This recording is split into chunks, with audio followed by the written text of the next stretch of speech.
BHU के विभिन्न छात्र संगठनों ने कहा, हम मोदी सरकार के जुमलों के खिलाफ है, वहीं 20 सूत्री घोषणा पत्र जारी किया। बीएचयू के विभिन्न छात्र संगठनों व अन्य छात्र छात्राओं ने संयुक्त रूप से बीएचयू के छात्र संघ भवन पर प्रेस वार्ता किया तथा 2024 के लोकसभा चुनाव के लिए 20 सूत्री मांगों को रखा। बीएचयू के छात्र संगठन आइसा, एनएसयूआई, समाजवादी छात्र सभा, एसएफ तथा अन्य छात्र छात्राओं द्वारा ये प्रेस वार्ता की गई। छात्र छात्राओं ने कहा कि भाजपा सरकार द्वारा शैक्षणिक संस्थानों में महिलाओं की सुरक्षा को लेकर कोई इंतजाम नहीं है। पिछले दिनों आईआईटी छात्रा के साथ हुए दुष्कर्म के आरोपियों को शासन प्रशासन द्वारा उन्हें 60 दिनों तक बचाया गया क्योंकि आरोपी सत्ता दल भाजपा के सदस्य निकले। बेटी बचाओ बेटी बढ़ाओ का नारा देने वाली सरकार कठुआ, उन्नाव, बिल्किस बानो महिला पहलवानों से लेकर बीएचयू तक अपराधियों के साथ खड़ी दिखाई दे रही है। वक्ताओं द्वारा कहा गया कि भाजपा सरकार वंचित समुदाय के छात्र छात्राओं के साथ भेदभाव कर रही है। हम बीएचयू के छात्र छात्राएं मोदी सरकार के जुमलों और हमलों के खिलाफ खड़े हैं। हम आज अपने 20 सूत्री घोषणा पत्र को जारी कर रहे हैं, जिस पर व्यापक एकता बनाकर हम आगे इसे अभियान और आंदोलन की शक्ल देंगे। हम इस घोषणा पत्र को लेकर छात्र समुदाय में जाएंगे और उस पर सहमति बनाने का प्रयास करेंगे। जो सरकार युवाओं को, पिछड़ों को, दलितों को सबसे ज्यादा रुझा के सरकार में आई थी, शासन में आई थी, उसके बाद सबसे अधिक जो ठगा हुआ महसूस कर रहा है, आज छात्र ही महसूस कर रहे हैं, युवा महसूस कर रहे हैं, किसान महसूस कर रहा है, पिछड़ा तबका महसूस कर रहा है, दलित महसूस कर रहा है। जिस सरकार से उम्मीदें थी कि ये आएगी तो हमें रोजगार के साधन जो है और ज़्यादा मुहैया कराएगी, ये हमारी फेलोशिप को बढ़ाएगी, यूनिवर्सिटीज़ के कैंपस की जो दूसरी समस्याएं हैं उसको और बेहतर किया जाएगा, लेकिन सभी मोर्चों पे सरकार फेल रही है और कहीं ना कहीं जिन वादों के साथ आई तो उसमें परेशान ही किया है, कुठाराघात ही किया है। आज उन्हीं सब मसलों को लेके हम लोग इस प्रेस कॉन्फ्रेंस में आए थे, जिसमें पेड़ों की कटाई थी, बीएचयू में जो नॉन नेट फेलोशिप है उसको बढ़ाने का मसला था, जिसमें पीएचडी की जो सीट है जो हर 6 महीने पे आ जानी चाहिए थी उसमें लगातार डिले किया जा रहा है। फेलोशिप जो बहुत बड़ा मसला होता है छात्रों के लिए जो शोध कर रहे होते हैं, वो नियमित रूप से मिले, 6-6 महीने तक फेलोशिप नहीं मिल रही है। 8,000 पे आप सोचते हो कि बेहतर शोध की गुणवत्ता हो? अब बताओ, अगर पेट में अन्न नहीं रहेगा तो क्या आप बेहतर सोच पाएंगे? तो इन तमाम सारे मसलों के साथ साथ जो आने वाला चुनाव है, उस चुनाव को छात्र और युवा को केंद्रित करते हुए जो भी पार्टियां चुनाव लड़ रही है, हम उनसे सवाल कर रहे हैं, उनके पास लेके जा रहे हैं कि आप युवाओं सेंट्रिक जो है चुनाव को रखो, जिसमें शिक्षा, रोजगार की बातें प्राथमिकता के तौर पर रखी जाए। बीएचयू के जितने प्रोग्रेसिव छात्र संगठन हैं और बीएचयू के स्टूडेंट्स, हम सब साथ में ये स्टूडेंट मैनिफेस्टो रिलीज कर रहे हैं। 2024 के जनरल इलेक्शन को मद्देनजर रखते हुए हमारी सरकार से मांग है कि जो आने वाला चुनाव है वो इन मुद्दों पे लड़ा जाए। हमारी कुछ कैंपस स्पेसिफिक डिमांड्स भी हैं, हमारी कुछ सरकार से भी डिमांड है और हम जैसे देख रहे हैं कि 10 साल में ये सरकार जो है हमें जो झूठे वादे किए गए, हमें नौकरी का वादा किया गया, हमें जो है मतलब दूसरे वादे किए गए, उसको जो है निभाने में एकदम असफल रही है।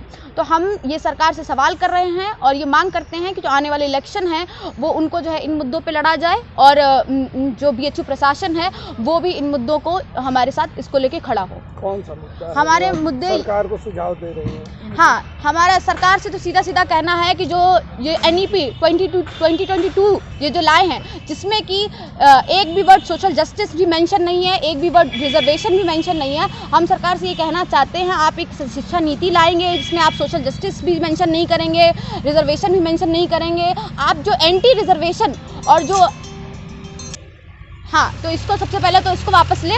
उसके अलावा जो भी सारी हमारी फेलोशिप थी, MNF थी और जो भी रिसर्च फेलोशिप थी, उनको इन्होंने वापस ले लिया। हम ये चाहते हैं कि इसको जो है ये दोबारा से इसको शुरू करें और जो ओबीसी रिजर्वेशन है हमारे हॉस्टलों में, ओबीसी ग्रांट से बने हुए जो हॉस्टल्स हैं और उसमें ओबीसी को ही रिजर्वेशन नहीं दे रहे हैं।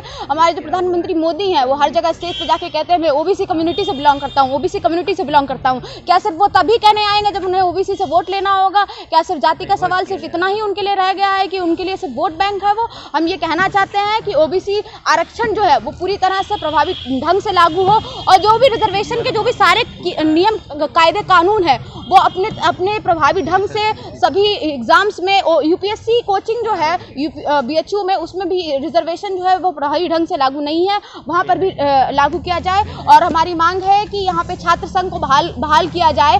हम देख रहे हैं कि मोदी सरकार आते ही सभी कैंपसेस में जो स्टूडेंट यूनियन इलेक्शंस होते थे उनको बंद कराया गया है। कैंपस की डेमोक्रेसी पे एक बड़ा हमला है। आप कुछ बोलेंगे, अगर आप टीचिंग में हैं तो आपको प्रोफेसरशिप से निकाल दिया जाएगा, अगर आप छात्र हैं तो आपको सस्पेंड कर दिया जाएगा, आपको कैंपस में बैन कर दिया जाएगा। हमारे साथी ही कुछ बैठे हुए हैं, हमारी चंदा जी हैं, इनके ऊपर एफआईआर हुआ है, राणा रोहित है, इनके ऊपर एफआईआर हुआ है, जबकि हम IIT बीएचयू में जो गैंगरेप की घटना हुई थी इसको लेके हम लोग प्रोटेस्ट कर रहे थे। हम लोग 3 दिन तक वहां पर बीएचयू गेट पे बैठे और प्रोटेस्ट किया। हमारे ऊपर ABVP द्वारा हमला किया गया और हमारे ऊपर ही उल्टा एफआईआर कर दी गई है। तो ये जो प्रशासन की पूरी मिली भगत है, किस तरह से सरकार भी मिली हुई है और ये प्रशासन भी मिला हुआ है, और योगी मोदी की जो डबल इंजन की सरकार है वो किस तरह से इन्होंने 3 महीने तक इन अपराधियों को बचाए रखा, इनसे मध्य प्रदेश में चुनाव प्रचार कराया, उसके बाद जाके इनकी गिरफ्तारी की, उसके बाद भी इनका जो रवैया है वो साफ साफ दिखाता है कि वो कितने महिला विरोधी हैं।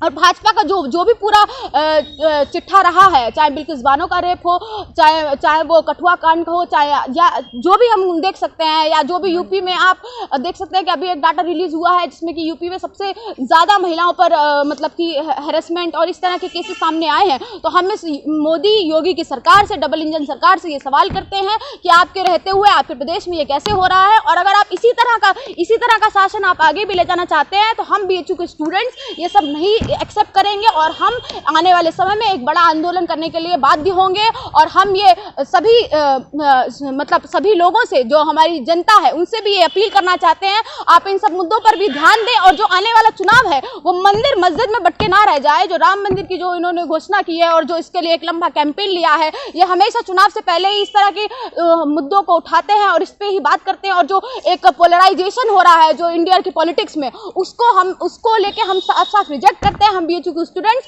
और हम बीएचयू के सभी छात्र संगठन, और इसको लेके हम आने वाले चुनाव में बस यही कहना चाहते हैं कि जो सरकार की जो भी नीतियां हैं या सरकार की जो भी अभी तक काम करने का तरीका है, हम उसके सख्त विरोध में हैं। और अगर ये सरकार इसी तरह से काम करती रही तो हम एक बड़े आंदोलन के लिए बाध्य होंगे। कौन कौन से संगठन आपके साथ हैं? हमारे साथ आयसा है, all India student association, NSCI है, छात्र सभा है, स्टूडेंट फ्रंट है और बीएचयू के छात्र छात्रा